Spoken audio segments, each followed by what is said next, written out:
Yeah, what a obviously late night for the Flames there, and wasn't pretty, but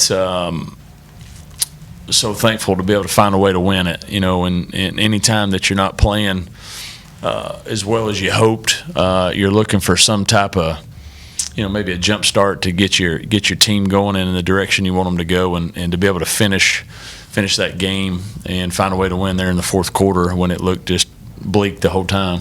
Really proud of the character of our team, and there's some things that we did to put ourselves in some situations. There's things they did well against us, but what a great way for our program, hopefully, to continue to move forward. It's hard to win, and it's not easy to do, and our guys are learning that, and we found a way to do it. So I'm pleased with that. And there was a lot of challenges going out there, late kick and all those things, but our guys found a way to do it. And hopefully as we come back and get back to practice this morning, we'll learn from the things we need to and get ready for a really good opponent coming in.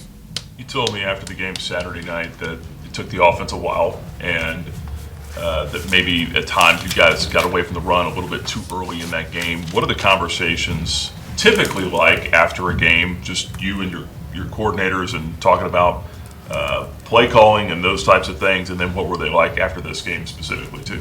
Well, it's more, you're always talking about what could you done better, or hey, what were they doing to us? And as you go back and look at the game, we obviously struggled on third down. That was but if you make a proper read on this, and you maybe don't drop a pass here and some of those things, then you look at it, maybe that game goes completely different. So I think as you go back and look at it, we obviously didn't let Cooley touch the ball enough early on, and so that's one of the things as a coach. You go back, I think he had 3 carries in the first half, and which is just not wise on our part. I think those are things that now part of that you're going 3 and out too, and you're not executing and making some plays and some penalties and such. But it's more about not necessarily, hey, why we're calling this, and more so, hey, we got to make sure the guys that need to get the ball are getting the ball. And maybe sticking to that a little bit more when things aren't going our way a little bit. And so, great learning opportunity for us to learn from that. But there's some things, yes, you wish you'd have done differently, or maybe started doing earlier, right? You can always look back hindsight, but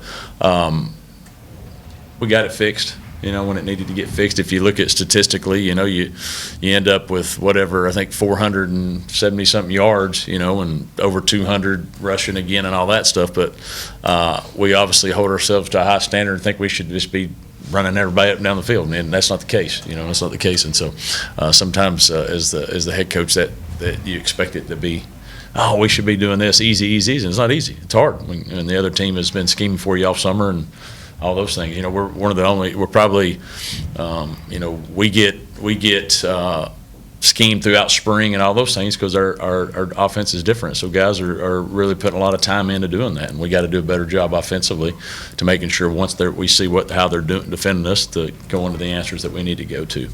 But really more disappointed just overall execution of some things. Of whether it was some penalties that got us behind the sticks, or just not executing, whether the play call, or maybe not making the play when it's there. That's the thing that really, I think, if those things, if we're playing and making the plays that are there to be made, not spectacular ones, just the normal ones, then it's probably a different discussion. TJ Bush had a really good game the other night. How much growth have you seen out of him in his game? Obviously, he played a lot last year, and also how much of his play Saturday night helped him? Yeah, I mean, he I've been kidding with him last week that, he changed his number, and I told him I missed 23. I missed the young guy that was just happy to be playing and loved playing, and not saying that he wasn't, but I think sometimes when you have so much success that you think it comes natural and it's just always going to be there. And TJ is the type of player that, can be a player that your top guy. I mean, he plays with that. He's got that ability. He's got that mindset. He's very smart, and he's improved tremendously. And what this team needs from him is just consistently every day, bringing the energy, bringing the juice the way he did. But we're pleased with his progress. I think it's hard. You always have an unbelievable year. It's hard to be a freshman All-American, and then there's typically a sophomore slump. You hear about that all the time, right? But he's put it in his mind to continue to grow, continue to get better, and he's a big piece of our defense. You look at the D line too. update on Jay Hardy, and then just along those lines too, Juju Gray, who didn't play Saturday. Yeah, Jay, we're fortunate Jay's not going to require surgery. Now, we're a little upset. There was a high-low there on that play, and didn't get called, and he's obviously going to miss time. He'll probably be out anywhere from 4 to 6 weeks. Hopefully, get him back in that time frame somewhere there, but he will avoid surgery, which is a good thing for him. Juju has a lower leg injury, and so he's probably like a week to week. Maybe there's a chance this week. It just depends on how he recovers from it, some of those things. And so we're not counting on it by any means, but hopefully from a recovery standpoint, some of that. But hopefully we'll get him back, sooner rather than later. Kind of going off T.J. Bush, grade out the defensive line performance through 2 games. I know Campbell, you didn't necessarily have a sack, but against New Mexico State, you guys played well, had 4 sacks in the big blow-up. They got the touchdown. How would you kind of view your defensive line performance? We play. If you look at the previous game, we played 9 guys. Which is unheard of on D-line. So I think we were able to rotate some guys in. Obviously, with Jay going down, that some other guys had to step up, and we have an opportunity there to really control the line of scrimmage from a run standpoint, right? There's at times, you look at the both games that we played, we've given up one big play from a screen pass, one big play from a run, and some tackling issues. But besides that, that front line has done a really good job of controlling the line of scrimmage. If you look at the last week's game, we gave up 155 yards in the first quarter. We gave up 36, 19, and 60 in the second, third, and fourth. So they got better. We go as they go. We have to, that D-line there can really be the key, the strength of our team. And we just got to learn how to come out from the get-go and be ready to rock and roll from that standpoint. But if we're going to be the type of team this team can be, they've got to carry us up there from just a standpoint of that front 7 specifically of on that line of scrimmage and turning teams where, hey, they have to throw the ball. And then hopefully that gives us more opportunities to get sacks and different pressures and more turnovers, right? When what people try to do to us, they try to run the ball and keep our offense off the field a little bit because they think we're explosive, or supposed to be explosive anyway. We're not been that quite yet, but and that's the game that's played, and so if we can take that away from them, make teams one-dimensional, then that gives us an opportunity to get some more sacks and create turnovers like we did and things. Penalties were something that you expressed frustration with in both victories so far this year. What are you doing, and what are the Player Leadership Council doing as far as the players to hold each other accountable? Well, we've moved some people down the depth chart because of it. I've suspended somebody from playing time because of it. And so we're doing a part there that I told our guys that, hey, I can run you, I can discipline you, but I'm gonna take things that you truly care about.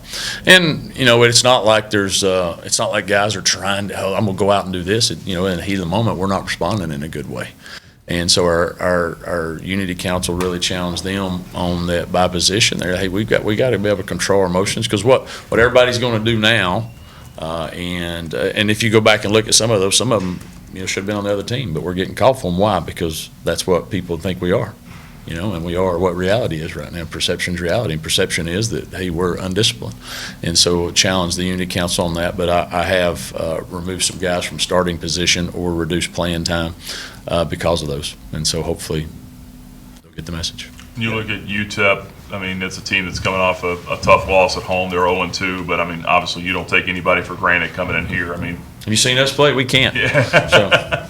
So. But just your impressions of them. It looked like they have some playmakers on offense. Just what have you seen? Yeah, well, I think one, Coach Walton brings great energy, and he brought a lot of guys with him from his previous stop. So it's not like it's a brand new team and they're trying to learn. So he brought a lot of guys in that knows this system on both sides of the ball.